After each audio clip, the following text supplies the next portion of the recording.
What up, everybody? Lake the Stock Bull here. I'm so excited to deliver my top stock picks for this next coming week. Hang on just 1 second. We're going to let the intro play out. We'll be right back.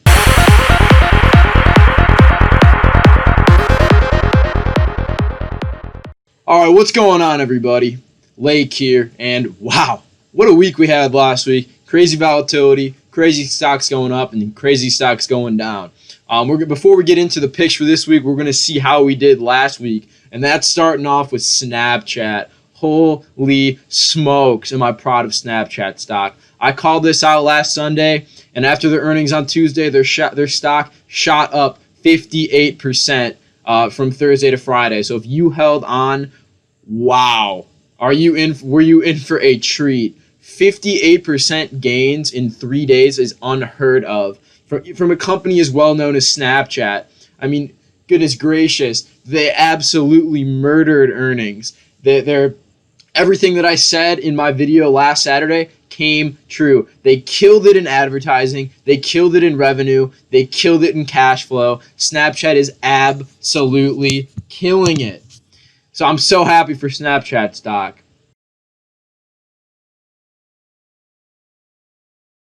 Next stock we got from last week is NIO. And remember, what I said last week is NIO is not a short-term play. It is going to be a long-term play. Now, if you look at NIO, it's down 7% in the last week. And yes, my portfolio did hurt from that because I have about half my portfolio right now, I believe, is NIO stock. That should tell you how much I love this company. So NIO is down about 7%. And this is really for no good reason other than people are taking profits from their absolutely massive 31% run up the week prior because thank you, JP Morgan Chase. You guys did us a huge solid and shouted out NIO stock. By the way, a stock that I've been calling out for months. Absolutely love NIO stock long term. I'm going to use this dip, and hey, tomorrow morning when it opens up, if it's going down, I'm going to wait. And if it goes up, hey, I'm going to buy even more NIO stock, because I see these all as very short-term setbacks. All right, next up we got Tesla. So if you guys played Tesla stock, you guys were in for a treat. Tesla opened the week around 450, and then it dropped around 3-4% all the way down to 420. And then upon earnings, it jumped all the way back up to that $450 mark, about a 4% pop. If you're a day trader, swing trader, this is great for you. Say hello to my roommate, David. He just came back. Working real hard. So if you sold out at that $450 mark, you saw some good profits, nice 4%. But if you're a long-term trader like I am in Tesla, a value investor, you're going to hold on to this because after for whatever reason we saw a sell-off.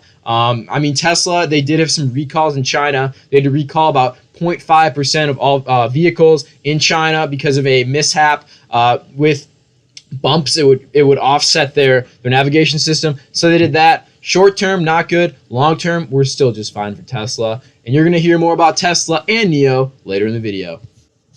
All right, the last two stocks we got, these were some losers for the week. Sorry about it. First one is Adamus Pharmaceutical Corporation, ticker ADMP. I had my stop loss about 15%. I was considering holding all the way up until November 15th. They have an FDA approval date. But I just figured that there are better opportunities in the market for me to put my money, like Tesla, NIO, and our other stock, which I'll get to in just a bit. And finally, we had CBAC Energy Technology. And this stock, you could have played for some profit. You could have played for about an 18% run-up if you played the technicals right, as I did. If you bought it right when Monday opened, you would have seen a loss. But if you played it on the dip and you played the run-up, watching them analytics, you saw yourself a nice 18% bump. So overall, a good week in the market for my stock picks. I hope you guys had some crazy profits. Thank you so much, Snapchat. Thank you so much, Tesla earnings. And yeah, we're going to get into the rest of the video. All right, so now I got three stocks for you guys all that I'm absolutely bullish about, and I think that might go to the moon in the next coming months, years, and in the next 5-10 years if you really want to hold on to them. So the common theme among all these three stocks are that the demand is greater than the supply. These companies cannot put out enough product as the populace wants. This is a great problem to have as a long-term investor and not a good problem to have as a short-term investor. So we're going to talk about this. We're going to see what the prices are going to be looking for these companies moving forward. Another catalyst for these companies is going to be the stimulus check. Nancy Pelosi just said this weekend that she's going to try to get a plan in this coming week to set up a stimulus. And they said that if Biden wins, they're going to try to put forth a package as soon as they can. They're going to try to get something as soon as they can. Now, me personally, I think that they're going to come out and they're going to give around the same as they did last time, around $1,200 per adult and $1,000 per dependent. I think this is going to really boost the stock market in a major way. If we look at what happened in April when the stimulus came out, the prices went up about 5-10% in the next month. I'm expecting anywhere from 5 to 15% growth in the next coming months because of this stimulus when it comes out. I'm very bullish for the market in general because, people who haven't had money are going to have extra money to spend. And one way or another, it's going to get from your pocket to their pocket, back to your pocket, through the stock market, because you can give money and you can take it out, you can put in more. So it's going to keep cycling, and it's going to be very good for the stock market. All right, so the first stock that I'm going to come out and say that I'm absolutely bullish on for the next couple years is going to be NIO. Now, I know what you might be thinking. Maybe NIO's already has this big run-up. They were up, 710% since June. If you held this stock back when it was at $3.80 a share, a couple months ago, your money would be worth 7 times what it was back then. That is incredible for a company. Now, NIO is still a very small company, and they're backed by the Chinese government, which means that the Chinese government, the strongest governing body in China, is going to keep backing NIO, and they're going to want them to succeed because they are trying to make NIO into the Tesla of China. And NIO is working very hard to ensure just that. Now, if you held NIO since a month ago, you would be up about 31% since JP Morgan put the $40 price target on NIO in the next year, which, by the way, I think is very low. Honestly, I think that in the next year, NIO could be worth $100. Now, that is very bullish. That's assuming a lot of things go well. That's assuming they kill earnings. That's assuming that they come out with a new SUV on NIO Day and that it is well received by the public. But I could easily see NIO hitting that $100 price point. One problem that NIO is having is that they cannot keep up with the incredible demand for their vehicles, which is a great problem to have as a long-term investor. The CEO of NIO came out and said in an interview that because of the pandemic, their supply is not what it should be at this moment in time. Does this mean they're going to fall through in Q3 earnings? I don't think so. I think that they're still going to do very well, and they're going to still lead up to profitability and maybe not hit that profitability quite yet, but they're going to get there, I believe, in 2021, which is why I love the company NIO. But remember, they have that government subsidy, which means that the government is backing them. It is very different than the American government. When the Chinese government gives you money, they expect you to succeed and to exceed massively, which is why I expect NIO to succeed in a huge way and for that stock price to run up to $100. Now, the Chinese populace love NIO for many reasons. I'm going to give you 3 of them. First, it's an affordable EV. It's just around $60,000. You can get yourself a brand new NIO, self-driving, awesome.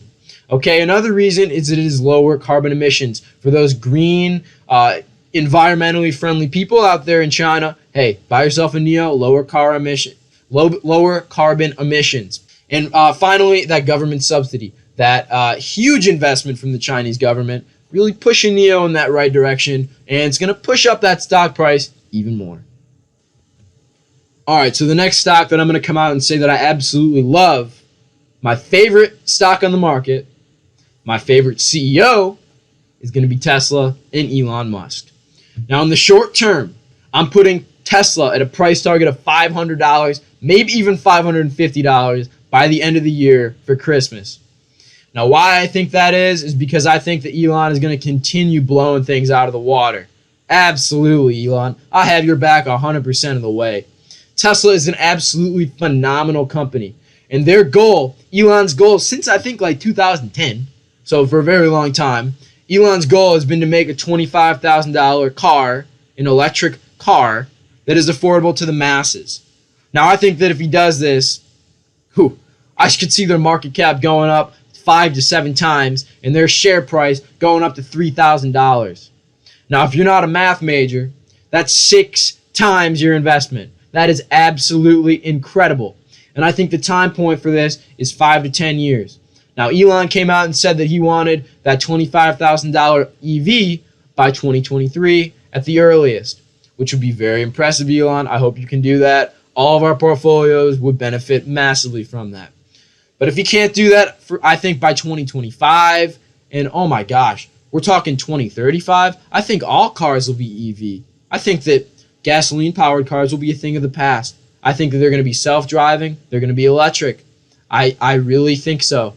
And I think that if you're one of the pioneers of the industry, if you're one of the people that are helping revolutionize the industry through investing in Tesla, in NIO, I think that we're going to benefit greatly from everything that's going to go on in the next 10 years. In fact, hey, I know it. All right, so we talked about Tesla in the short term in the beginning of this video. They saw that nice 4% pop after hours when the earnings came out. And then for whatever reason, hey, we saw a sell-off. Stock market's stupid sometimes. I bought more Tesla stock all the way down when it was at $410. Hey, no way in hell that it's staying at $410 for long. This is a great company. And hey, if you want to sell it to me at a discount, if you want to give me that 10% off, which is what it's looking right now, I will buy many stocks. You know, I've even bought stocks of Tesla for gifts for my relatives and for my friends. And they don't know about it yet. But they're going to be having a wonderful Christmas. All right, so now we're going to get right into the Tesla financials for quarter 3. I got it pulled up on this monitor right here. So if you're wondering why I'm looking over here, that's what I'm looking at. So right off the bat, we got a 27.7 automotive gross margin and a 9.2% operating margin. As a long-term investor, I love to see this. You know, it's up since last quarter, and it's just going to keep growing. This means that for every car that they make and for every product they put out there, they're actually making more money on that than they were last quarter, which is awesome. I mean, you love to see that. And we also love to see a 69% increase over the quarter in their cash and cash equivalents, which means that their cash flow is increasing, which is lovely. They have more free cash. That's what we look for as long-term investors to make sure that Tesla's going to keep being profitable quarter over quarter. So now moving on to their highlights, the things that Elon put out and said, hey, here are our best numbers. They had a $5.9 billion increase in cash in quarter 3, which is awesome. Again, that 9.2% operating margin in quarter 3. And they had a record number of deliveries, profitability, and cash flow. Let's give a hand to Elon. Great job, buddy. I'm so proud of you.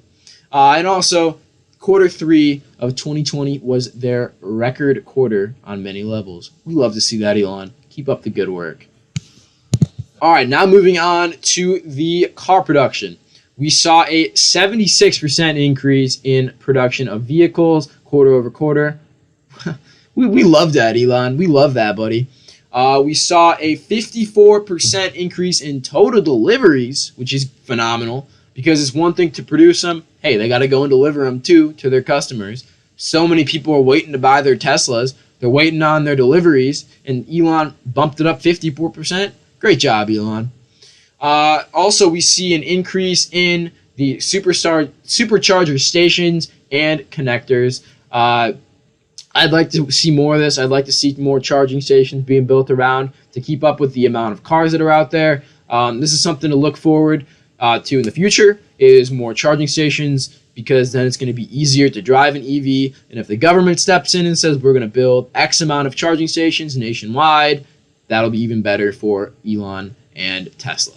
All right, now this last stock is a gun and ammo manufacturer called Vista Outdoors, ticker symbol VSTO. Now I'm going to show you a couple charts, and I want to see if you can identify a trend. All right, now first of all, we got the New Jersey gun sales versus time. All right, so what do we see? We see in 2002, September 11, what happens? Gun sales go up. All right, then we see in 2013, Governor Chris Christie comes out and says, hey, we're going to have tighter gun regulations. Ammo and gun sales jump up. Now what do we see? In Maryland, 2013, an approval of a strict gun control measure is approved, jump in gun sales. Now we see nationwide, September 11th, what happens? Bumps up in gun sales. Obama is elected president. This is the key one. And a presidential election of a Democrat comes. A Democrat who people feared was going to increase gun restrictions. Gun sales go up. All right, 23 comes, and the Sandy Hook shootings come. Tragedy. Real tragedy. But after Obama's election, what do we see? 2 million guns sold. The gun sales and ammo sales absolutely rocket. All right, so what's the common theme here? When there is catastrophe or when there is a Democrat in office who people believe might increase gun regulations, the stock price goes up of gun manufacturers and ammo manufacturers. Here's Smith & Wesson, one of the largest gun manufacturers in the U.S. We can see since the pandemic, their stock is up 180%. We see in 2013, when Obama was elected, their stock jumped up 85%. And we see in 2009, after Obama was elected, their stock jumped up 205%. Now, this is not the stock that I'm recommended because, Smith & Wesson's nearing their all-time highs, and I really don't think there's as much upside. All right, so the company that I am bullish on is Vista Outdoors, ticker symbol VTSO. So if we look, they're kind of near their year-to-date all-time highs, but I think that this company is ready to absolutely explode after the election because Kamala Harris, one of the most progressive senators in the Senate and who is Joe Biden's VP, is coming out and she's saying that she wants to restrict the Second Amendment and maybe even get rid of it. And this would absolutely rocket these companies in sales, which would boost their stock price up because people are going to be wanting to buy guns before these regulations take into effect. And as a short-term investment, this is going to absolutely explode the price of these guns.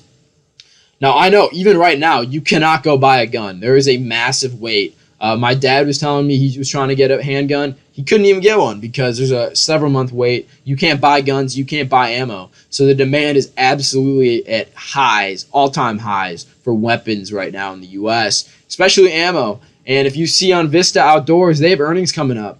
Now, I could see a nice run-up, just like we saw with Snapchat, for Vista Outdoors earnings. And I think they're going to absolutely obliterate earnings because their shelves are empty. Everyone's buying them as soon as they come in. So that's why I love Vista Outdoors, and that's why I love all these stocks. So we got some absolutely great opportunities in the market, long-term on these ones, long-term.